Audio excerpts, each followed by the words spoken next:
हुकूमत पाकिस्तान ये चाह रही थी कि 10% सरकारी मुलाजमीन की तनख्वाहें बढ़ा दी जाएँ, लेकिन फिर IMF की तरफ से जो डंडा है उसकी वजह से जो डंडा है ये इंतहाई तगड़ा है, क्योंकि IMF की मर्ज़ी के बगैर हम तो हिल भी नहीं सकते, अपनी पोजीशन भी चेंज नहीं कर सकते। सुथरा पंजाब के जो मुलाजमीन हैं उन्होंने जब हड़ताल की तो ज़ाहिर सी बात है, जैसे जब डॉक्टर्स हड़ताल करते हैं तो वो क्या करते हैं, वो हॉस्पिटल्स बंद कर देते हैं। अब सुथरा पंजाब वालों ने जब हड़ताल करनी थी तो उन्होंने कोई हॉस्पिटल्स तो बंद नहीं करने थे, उन्होंने क्या किया, उन्होंने वो जो कूड़ा है ना उसको उठा के सड़कों पे फेंक। अदालतों ने जितने अहकामात पिछले 3 सालों में हुकूमत को दिए हैं और वो हुकूमत को अगर सूट नहीं करते तो हुकूमत ने उसके ऊपर कोई अमल दरामद नहीं किया कि UAE और दुबई ये चाहते हैं कि ईरान के ऊपर दोबारा फिर हमले शुरू किए जाएं, लेकिन ट्रंप ने बिल्कुल हाथ खड़े कर दिए। उसने कहा कि अब ये जंग दोबारा शुरू नहीं हो सकती। नाज़रीन, मैं हूं जाहिद अब्बास नकवी, आप देख रहे हैं हमारा सोशल मीडिया चैनल। आपसे रिक्वेस्ट है कि मैं सब्सक्राइब करें, अपने कमेंट से ज़रूर आगाह करें। सबसे पहली जो खबर है वो है सरकारी मुलाजमीन के लिए। आप इसको अच्छी खबर भी कह सकते हैं, बुरी खबर भी कह सकते हैं, या आप इसको खबरदारी भी कह सकते हैं। फैसला ये हुआ है कि हुकूमत पाकिस्तान ये चाह रही थी कि 10% सरकारी मुलाजमीन की तनख्वाहें बढ़ा दी जाएँ, लेकिन फिर IMF की तरफ से जो डंडा है उसकी वजह से जो डंडा है ये इंतहाई तगड़ा है, क्योंकि IMF की मर्ज़ी के बगैर हम तो हिल भी नहीं सकते, अपनी पोजीशन भी चेंज नहीं कर सकते। तो अब वो जो 10% है वो 7% और फिर 5% पे आ गया। मैं सरकारी मुलाजमीन अपने जितने भी देखने वाले हैं उनको ये बिफोर टाइम बता रहा हूँ कि आपने अपना बजट बनाते हुए एक चीज़ का ध्यान रखना है कि आपकी तनख्वाहें इस साल 5 से 7% के दरमियान किसी भी परसेंटेज पे बढ़ा दी जाएंगी। ये बहुत बड़ी खबर है जो हमारे सोर्सेज ने इकट्ठी की है, और सोर्स जो है वो भी पक्का है, और आपको इसलिए मैं आगाह कर रहा हूं कि कोई ऐसी आपने हरकत नहीं करनी। कहीं ये ना हो कि मरियम नवाज की तरह आप भी 11 अरब रुपए का जहाज़ खरीद लें और कहें कि मैं पैसे उतार लूँगा, फिर बाद में कर्जे लेते फिरें। अब आप आ जाएं सरकारी मुलाजमीन के साथ। मोहतरमा मरियम नवाज साहिबा का जो सलूक है उसके ऊपर भी कई सवालिया निशानात हैं। जो सुथरा पंजाब के मुलाजमीन हैं उनको 5 महीने से तनख्वाहें नहीं मिली, और कई जगहों पे सुथरा पंजाब के जो मुलाजमीन हैं उन्होंने जब हड़ताल की तो ज़ाहिर सी बात है, जैसे जब डॉक्टर्स हड़ताल करते हैं तो वो क्या करते हैं, वो हॉस्पिटल्स बंद कर देते हैं। अब सुथरा पंजाब वालों ने जब हड़ताल करनी थी तो उन्होंने कोई हॉस्पिटल्स तो बंद नहीं करने थे, उन्होंने क्या किया, उन्होंने वो जो कूड़ा है ना उसको उठा के सड़कों पे फेंक दिया। और मोहतरमा मरियम नवाज साहिबा ने कहा कि खबरदार, अगर आपको तनख्वाहें नहीं मिली ये ज़रूर बुरी बात है, लेकिन आप इस तरह एहतजाज करेंगे तो कानून अपना रास्ता बनाएगा। नाज़रीन, मुझे तो समझ नहीं आती कि मजलूम आदमी के साथ ज़्यादती हो रही है, 5 महीनों की तनख्वाह नहीं मिली, आप उनकी दादरसी करें। आप तो माँ हैं पंजाब की, उन मजदूरों को बेचारों को आप तनख्वाहें दिलवाएं और आप दुआएं लें, लेकिन आप उनको कह रही हैं कि अगर आप आवाज़ उठाएंगे तो आपकी आवाज़ दबा दी जाएगी, कानून अपना रास्ता बनाएगा। वो मजलूम तो पहले ही बेचारा जो है वो जुल्म की चक्की में पिस रहा है। तो ऐसी सूरत हाल में जो सुथरा पंजाब वाले मुलाजमीन है, मेरी भी उनसे दरख्वास्त है कि खुदारा जो है अपने बच्चों पर रहम करें और अपनी रोज़ी रोटी पे फोकस करें। आप क्या कर लेंगे। नाज़रीन, इस मुल्क में जो सबसे ताकतवर पाकिस्तान का एक शहरी पाकिस्तानी यानी कि इमरान खान, जिसके साथ कम अज़ कम आप 25 करोड़ कहता हूँ तो कई लोगों को मिर्चें लग जाती हैं, चलें आप कुछ 2 करोड़ जो है वो दूसरी जानिब भी डाल लें, कोई 22-23 करोड़ लोगों की हमायत इमरान खान को आज भी हासिल है। लेकिन आप इमेजिन कर लें, अदालतें बेबस हैं। हमारे जो चीफ जस्टिस सुप्रीम कोर्ट हैं याहिया अफरीदी साहब, उन्होंने आज एक बड़ा फैसला सुनाया। उन्होंने कहा कि जो आईनी अदालत है और जो सुप्रीम कोर्ट ऑफ पाकिस्तान है, ये 2 पैरेलल अदालतें हैं, ये एक दूसरे की मातहत नहीं है। गालबन उन्होंने 189 या 183 की जो शिक है उसका हवाला देते हुए उन्होंने कहा कि जो आईनी अदालत है वो क्लैरिफाई करेगी आइन के मामलात को, और जो सुप्रीम कोर्ट ऑफ पाकिस्तान है इसका फैसला आईनी अदालत में चैलेंज नहीं हो सकता।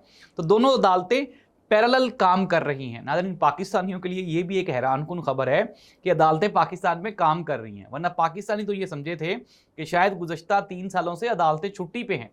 अदालतों ने जितने अहकामात पिछले 3 सालों में हुकूमत को दिए हैं और वो हुकूमत को अगर सूट नहीं करते तो हुकूमत ने उसके ऊपर कोई अमल दरामद नहीं किया।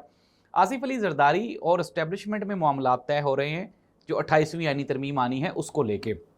28वीं आईनी तो हमारे खबरी ने खबर निकाली है कि 28वीं आईनी तरमीम में 18वीं जो तरमीम है जिसमें सूबों की खुद मुख्तारी और सूबों का जो बजट है उसके ऊपर कट लगाने की सिफारिश की गई है, और कहा गया है कि तालीम और सेहत का जो महकमे हैं वो वापस वफाक को दे दिए जाएँ, क्योंकि वफाक डिफेंस का भी बजट सारा बर्दाश्त करता है और इस तरह की जो चीज़ें हैं वो भी सारी वफाक करता है।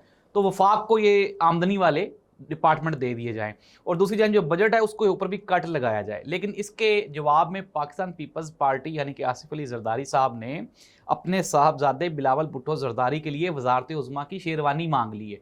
उन्होंने कहा मेरा मुंडा शेरवानी पा के तो फिर साइन करेगा, अगर वो वज़ीर-ए-आज़म बनेगा बिलावल तो फिर हम 28वीं यानी तरमीम पे बात कर सकते हैं, वरना हम नहीं करेंगे।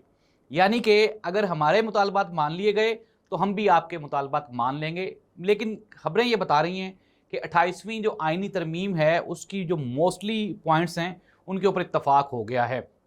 अब नाज़रीन, आज की सबसे अहम और बड़ी खबर ये कि डोनाल्ड ट्रंप और हमारी हुकूमत लगता है कि दोनों एक जैसे ही फैसले करती हैं, आज फैसला करती हैं कल बदल देती हैं। डोनाल्ड ट्रंप ने ईरान के ख़िलाफ़ जो समंदर में आबनाए हरमुज़ में जो फ्रीडम उन्होंने एक चलाया हुआ था, अपना ऑपरेशन चलाया हुआ था, यानी कि जहाज़ों को वहाँ से गुजारने का, उसको कैंसिल कर दिया। रात को कुछ दोस्त कह रहे थे कि ट्रंप दोबारा हमला करेगा, तो मैंने उन्हें बता दिया था, मैंने कहा दोबारा हमला नहीं होगा अनडाउटेडली। दूसरी जानिब यूएई की फजीरा जो बेसिस हैं और दूसरे जो मुकामात हैं, ऑयल रिफाइनरीज हैं, उनके ऊपर कुछ अटैक्स हुए हैं और यूएई ने ये मौक़िफ़ अपनाया कि जी ईरान ने किए हैं। ईरान की तरफ से जो सरकारी ज़राए हैं उन्होंने डिनाई कर दिया है, उन्होंने कहा हमने ये हमले नहीं किए, आप चेक करें। नाज़रीन, दूसरी जान जो इसराइल है उसका मुत्तहदा अरब अमारात के साथ कोई डिफेंस एग्रीमेंट भी हो गया है और वो ये चाह रहे हैं, खबरें ये बता रही हैं, सोर्सेज ये बताते हैं कि यूएई और दुबई ये चाहते हैं कि ईरान के ऊपर दोबारा फिर हमले शुरू किए जाएं। लेकिन ट्रंप ने बिल्कुल हाथ खड़े कर दिए, उसने कहा कि अब ये जंग दोबारा शुरू नहीं हो सकती। इसकी एक बड़ी वजह वो पाकिस्तान की इन्वॉल्वमेंट भी है। Pakistan is doing a fabulous job और आसिफ मुनीर साहब जो हैं वो बेहतरीन कारहाय नुमाया सर अंजाम दे रहे हैं इसमें। तो नाज़रीन, कंक्लूड कर लेते हैं, पाकिस्तान में महंगाई बजट के बाद मज़ीद बढ़ेगी। इमरान खान की रिहाई बजट की तरह ये भी आप शुको शुबहात में ही रहेगी। इमरान खान की बहनें कहती हैं कि इमरान खान के जो इलेक्टेबल्स हैं वो क्यों नहीं आते, अगर वो आएँ तो प्रेशर बिल्ड हो सकता है और इमरान खान की रिहाई मुमकिन हो सकती है। इमरान खान ने एक जगह पे कहा था कि एमपीए एमएनए सियासतदान वही होता है जो जेल जाए, अगर ये जेल में जाएंगे तो लीडर बन के निकलेंगे, तो क्या हो जाएगा अगर गिरफ्तारियां होंगी। ना इन सोर्सेज ये भी बता रहे हैं, हमारे उस्ताद इसार राना साहब ने कहा, उन्होंने कहा जी सुहेल आफरीदी जो है वो फिक्स हो गया है और वो आप ये कहें कि अली अमीन गंडापुर पार्ट 2 बन गए। तो हम तो पहले ही कह रहे थे कि आपस में ये जो स्टैब्लिशमेंट और हुकूमत की जो सरगोशियाँ होती हैं वो किसी ना किसी नतीजे पे तो पहुंचती ही हैं। जिस तरह कल मुराद रास ये कह रहा था कि आप ये इमेजिन कर लें कि कहीं इमरान खान के बारे में और ये जो इस्टेब्लिशमेंट का रवैया है उन्होंने ये कन्विंस कर लिया है दूसरे, मैंने मुराद रास कह दिया, सॉरी मुराद सईद के बारे में कह रहा हूँ। मुराद सईद का ये स्टेटमेंट थी, उसने कहा जी कि उन्होंने इलेक्टेबल्स को यकीन दहानी करवा ली है कि 10 साल इमरान खान बाहर नहीं आता, तो आप अपनी अपनी जो पोजीशंस हैं उनको सिक्योर करें, सर्वाइव करें। नाज़रीन, इस दुआ के साथ कि अल्लाह करे कि मुल्क में कोई सियासी जो हम आहंगी है वो क्रिएट हो जाए, मामलात हल हो जाएँ ताकि अवामी मसाइल के ऊपर कोई गौर व गौज़ किया जा सके। अल्लाह हाफ़िज़।